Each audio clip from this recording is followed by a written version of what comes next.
Have you noticed how some people can make decisions instantly and move on, while your mind turns everything into a complex equation, analyzing every angle, predicting every outcome, creating problems that haven't even happened yet? It never stops.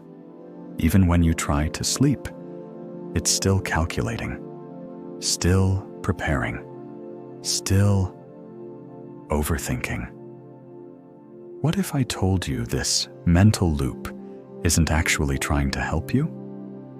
And the moment you see what's really driving it, the whole pattern collapses. You're about to discover why your mind won't stop overthinking, and the one shift that finally brings clarity. Because once you understand this, that exhausting mental chatter loses its grip on you. And that changes everything. In the next few minutes, you'll learn exactly why your mind gets stuck in these loops and how to break free. You'll see why trying harder to stop overthinking never works, and what actually does. Because once you understand what's really happening in your brain, the overthinking loses its power, and you naturally find the clarity you've been looking for. Here's what most people don't understand about overthinking. It's not a thinking problem. It's a trust problem. Your mind doesn't trust that you'll be okay without analyzing every angle. So it keeps running scenarios, trying to control outcomes that haven't even happened yet. Think about the last time you couldn't stop overthinking something. I guarantee you weren't solving an actual problem. You were trying to solve uncertainty itself. Your mind was attempting to think its way to safety. But safety doesn't live in thoughts. It lives in the present moment. This happens because your mind treats uncertainty like danger. So it spins and spins, believing that if it thinks hard enough, it can eliminate all risk. But here's the truth. Life is inherently uncertain. And the more you try to think your way to certainty, the more anxious you become. Which means overthinking isn't helping you prepare for life. It's preventing you from living it. Every moment you spend in your head analyzing possibilities is a moment you're not actually here, not actually living, not actually solving anything. But here's where it gets interesting. The solution isn't to think better thoughts. It's to recognize something deeper. If you're still here, you already understand something most people miss. Most people think they need to control their thoughts to find peace.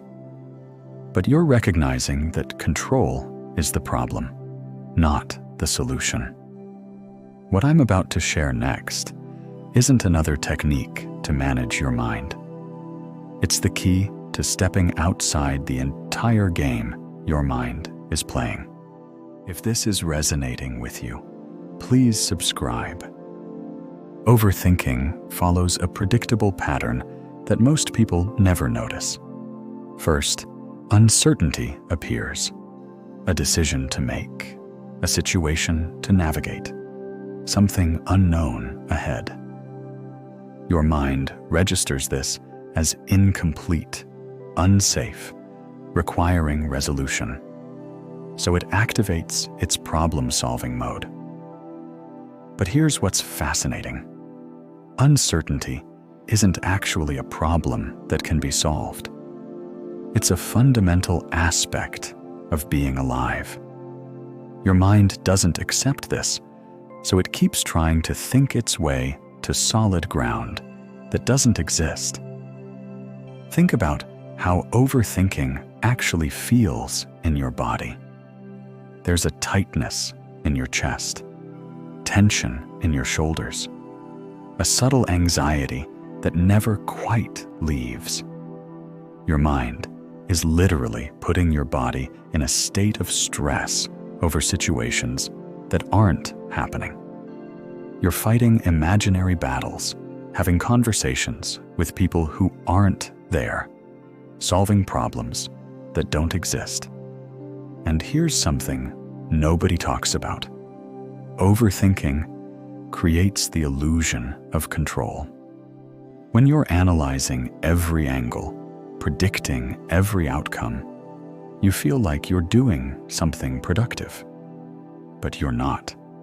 You're rehearsing for a play that will never happen the way you imagined it. The people who don't overthink haven't figured out how to be certain about everything. They've made peace with uncertainty. They've realized that not knowing is actually okay. More than okay. It's where life happens. They understand something crucial. Most decisions aren't permanent. Most mistakes are fixable. Most of what we worry about never happens. And even when difficult things do happen, we handle them in the moment, not through all that advance worrying. When you're overthinking, you're not in reality. You're in a mental simulation, trying to prepare for infinite possibilities that mostly won't occur. Meanwhile, the actual moment, the only place where you have any real power, is passing by unnoticed. And here's what's crucial. Your overthinking mind believes it's being responsible, thorough, smart. But it's actually being driven by fear. Fear of making the wrong choice. Fear of being unprepared. Fear of not being enough.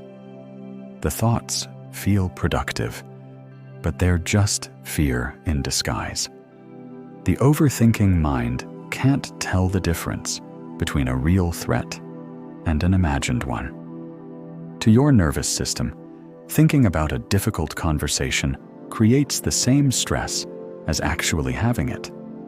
Except you're having it 20 times in your head instead of once in reality. Right now, I want you to try something. Think of something you've been overthinking lately. Now ask yourself, how many hours have I spent thinking about this? And how much closer am I to a solution? Notice that. Notice how all that thinking hasn't brought clarity. It's brought confusion. Notice how the more you analyze, the more complicated everything becomes. If you felt that, you just witnessed the futility of overthinking firsthand. It promises solutions, but delivers exhaustion. Here's what nobody tells you about overthinking.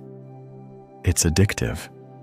Your mind gets a hit of false productivity every time it runs through another scenario. It feels like you're doing something useful, being proactive, staying ahead of problems.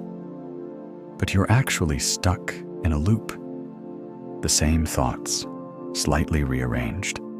The same worries, from different angles. The same scenarios, with minor variations. Your mind is a hamster on a wheel, convinced it's going somewhere. Notice how overthinking never reaches a conclusion.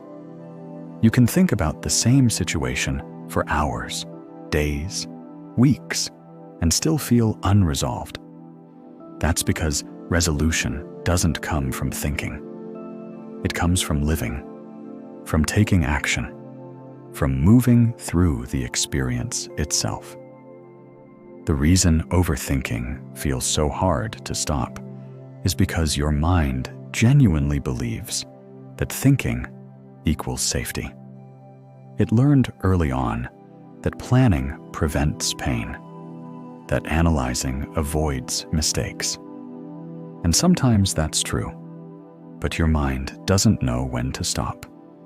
It treats buying groceries with the same intensity as life or death decisions. Here's a truth that might shock you. The quality of your decisions doesn't improve with overthinking.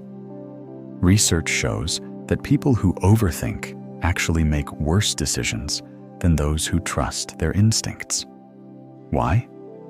Because overthinking disconnects you from your intuition, from that deeper knowing that doesn't need 10,000 thoughts to recognize truth.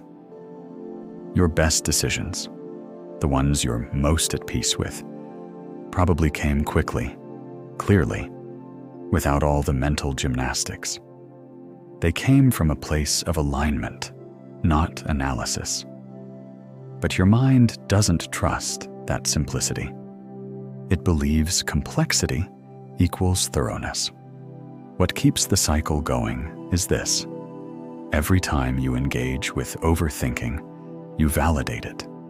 You're telling your mind, yes, this is important. Keep going.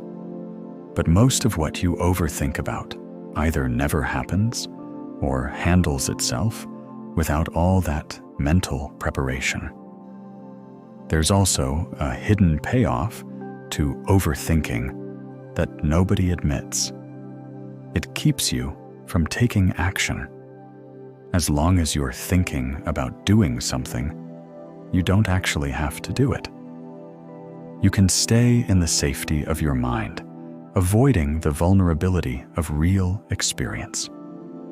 Overthinking becomes a sophisticated form of procrastination, dressed up as preparation. The way out isn't through more thinking. It's through recognition. Recognizing that thoughts are just mental events, not reality. They're suggestions, not commands. So how do you actually stop overthinking? Not by fighting it. That's just more thinking. Instead, you change your relationship with it.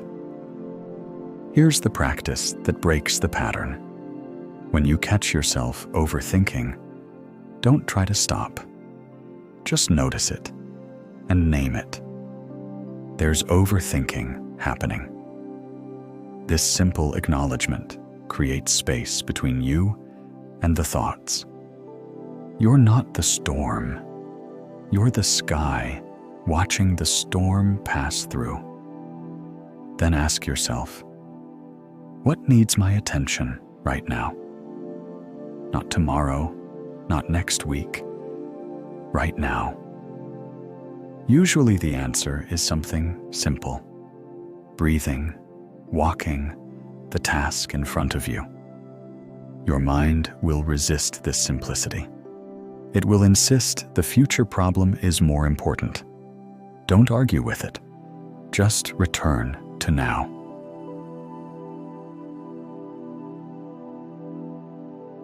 Next, give your mind something real to focus on.